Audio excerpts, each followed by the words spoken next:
Desa miliarder Tuban yang beberapa waktu lalu heboh karena rame-rame belanja mobil mewah, kini mendadak kembali tersohor karena jatuh miskin. Bahkan untuk makan sehari-hari pun mereka kesusahan. Tapi, apa iya?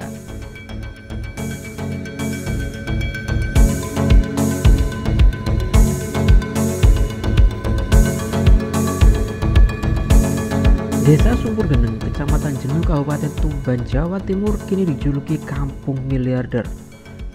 Sebab ratusan warga setempat mendadak jadi kaya raya setelah menjual tanahnya kepada PT Pertamina untuk kepentingan proyek pembangunan kilang minyak New Grassroots Refinery yang bekerja sama dengan perusahaan Rusia Rosneft. Rata-rata warga desa setempat itu mendapat uang 8 miliar usai menjual lahannya untuk kepentingan proyek kilang minyak. Bahkan ada satu petani yang mengantongi uang lebih 28 miliar usai jual lahannya. Kades Sumur Geneng Gianto menerangkan 90% warga yang mendapatkan uang ganti rugi lahan untuk proyek kilang minyak digunakan untuk membeli mobil.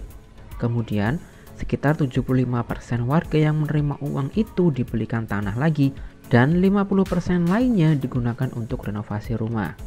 Kalau untuk usaha sangat kecil atau minim, rata-rata mereka ingin menikmati dulu, jelasnya. Total ada 27 warga yang hidupnya pas-pasan berbalik menjadi kaya mendadak dan dikenal miliarder.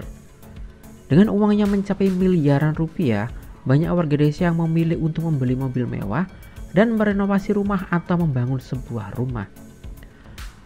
Namun setahun berlalu, keadaan kembali berbalik.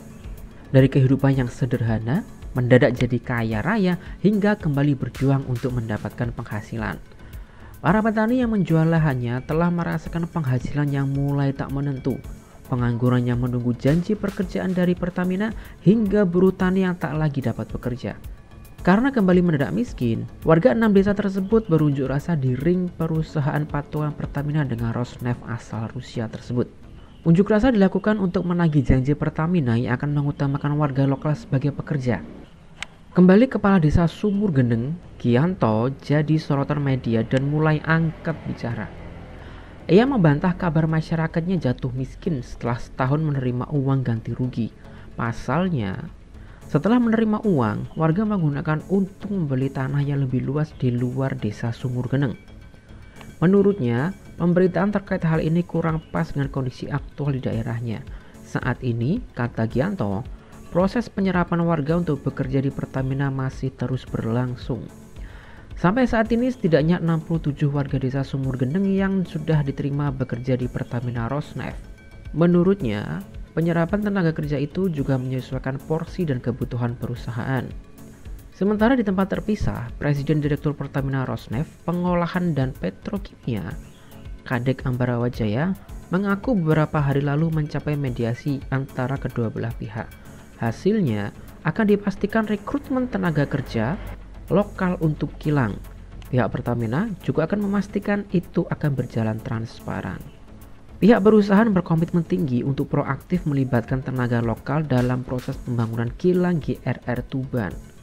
Hingga land clearing atau pembersihan lahan tahap ketiga yang diselesaikan pada tahun 2021 lalu. Kilang GRR Tuban telah melibatkan lebih dari 300 pekerja, di mana 90% diantaranya adalah warga lokal sekitar proyek, terangnya. Untuk memastikan implementasi rekrutmen tenaga kerja dengan baik dan transparan, proses rekrutmen tahun 2022 didukung PT Pertamina Training and Consulting atau